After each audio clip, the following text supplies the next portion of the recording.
school be like?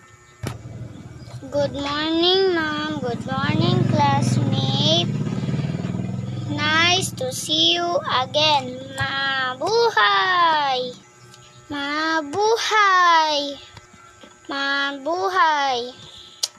Ako naman. First day of school na naman. Nakakainis talaga.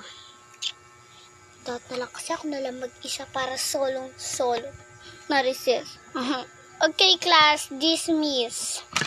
Meron tayong talent test dito sa ating mga enter class. Ano yung ballpen ko? Shh! Okay, class, kunin ko lang ballpen ko doon sa aming office, ha? Diyan lang kayo, tumahimik kayo. Ng black. Mag-listahin mo yung noisy, ha?